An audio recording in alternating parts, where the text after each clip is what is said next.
Bismillahirrahmanirrahim. Assalamualaikum warahmatullahi wabarakatuh. First of all, let's thank to our God who has given us mercies and blessing, so we can attend and gather in this place with good condition and happy situation. And secondly, may peace and salutation always be given to our Prophet Muhammad Sallallahu Alaihi Wasallam, who has guided us from the darkness to the brightness, from stupidity to the cleverness. Baik, perkenalkan, nama saya Bintang Abdul Syukuron. Di dalam video ini saya berperan sebagai moderator yang akan memandu video ini dari awal sampai akhir.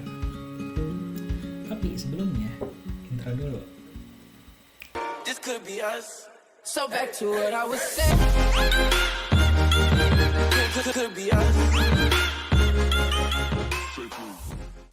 Baik, tentunya kalau misalnya ada moderator pasti ada pematerinya. Nah, pematerinya itu rekan-rekan saya.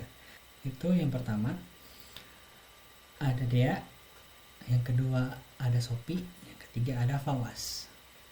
Nah, dalam video ini perlu teman-teman ketahui bahwa kita akan membahas mengenai suatu penyakit yang berbahaya.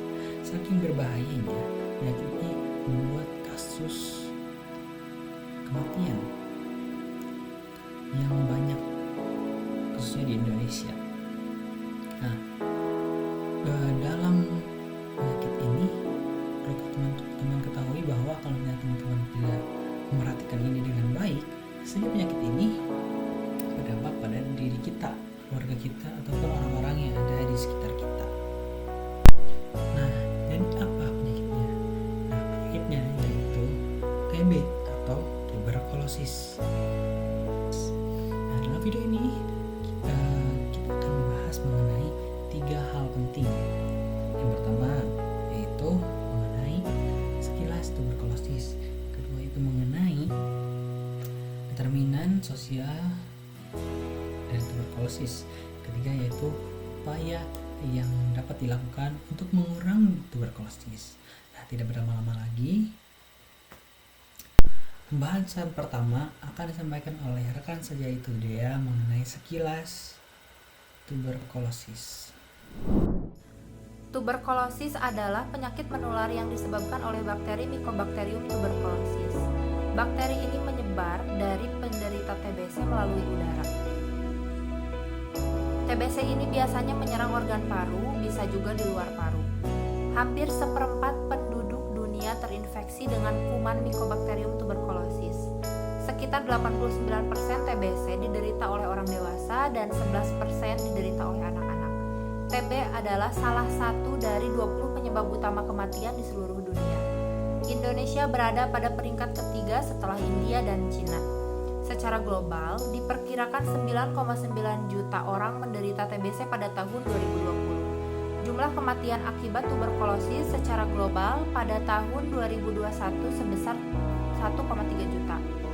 Di Indonesia, jumlah kasus tuberkulosis pada tahun 2021 yang ditemukan sebanyak 397,377 kasus.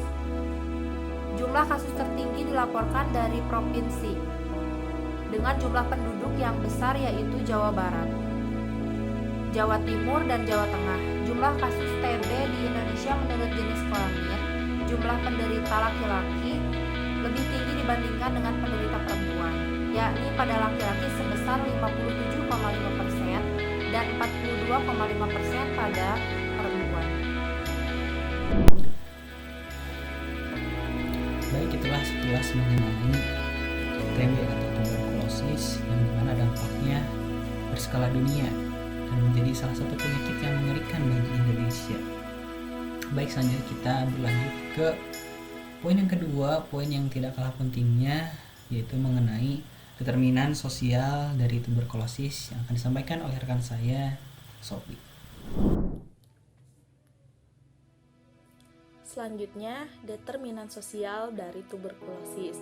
Yang pertama, ada faktor ekonomi, seperti kemiskinan. Karena status ekonomi mempengaruhi daya beli dan konsumsi masyarakat.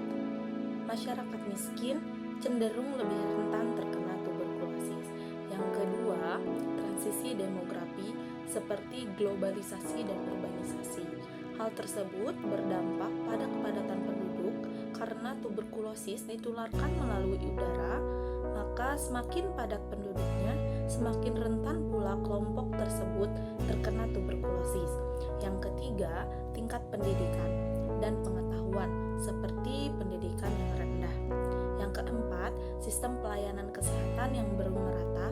Seperti yang kita ketahui, di Indonesia belum meratanya sistem pelayanan kesehatan yang menyebabkan kondisi tuberkulosis menjadi marak di daerah-daerah terpencil. Yang kelima, akses yang sulit ke pelayanan kesehatan, seperti sulitnya ke Pasienkes atau jauhnya jarak yang ditempuh ke Pasienkes yang menyebabkan sulitnya masyarakat mendapatkan pengobatan. Yang keenam, perilaku yang tidak sehat. Contohnya, kebiasaan merokok, kurangnya aktivitas fisik, dan kurangnya konsumsi buah dan sayur.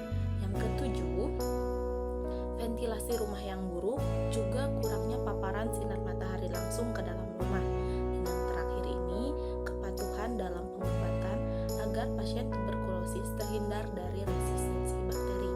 Nah, dalam hal ini peran keluarga juga diperlukan sebagai untuk mengingatkan penderita tuberkulosis dalam minum obat. Oke, kita sudah mendengarkan pembahasan mengenai determinan sosial dari tuberkulosis dan sekilas mengenai tuberkulosis yang mungkin ini menjadi kekhawatiran kita akan penyakit tuberkulosis ini bisa terjadi di mana saja dan kapan saja. Tapi teman-teman tenang aja, karena di pembahasan selanjutnya, yaitu di poin ketiga ini, akan menjawab kekhawatiran teman-teman, yaitu mengenai hal yang bisa dilakukan sebagai upaya untuk mengurangi tuberkulosis,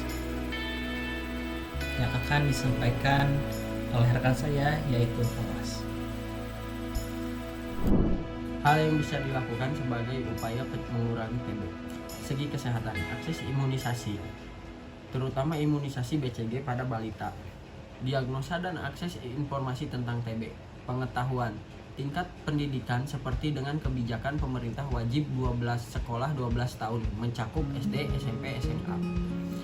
Juga pengedukasian perilaku pencegahan dan perilaku penanggulangan TB. Konteks sosial ekonomi, pemberian akses dan perilaku bagi penduduk miskin, pedesaan, dan pedalaman. Kebijakan sosial ekonomi, kebijakan perumahan yang sesuai standar seperti memiliki ventilasi yang baik. Juga dukungan pengobatan bagi penduduk marginal. Lingkungan sosial dan fisik, pengaturan kepadatan penduduk, juga relokasi perkampungan kumuh. Baik, itulah pembahasan dari kami mengenai sekilas TB atau tuberkulosis, determinan sosial dari tuberkulosis, dan hal yang bisa dilakukan sebagai upaya mengurangi tuberkulosis. Semoga video ini bermanfaat, menambah wawasan, dan juga mengingatkan kita bahwa TB atau tuberkulosis ini sangat berbahaya. Dan harapannya semoga kita bisa bersama-sama mencegah TB atau tuberkulosis ini terjadi pada diri kita, keluarga kita, dan juga orang di sekitar kita. Mungkin cukup sekian video dari kami. Terima kasih atas segala perhatiannya. Wassalamualaikum warahmatullahi wabarakatuh.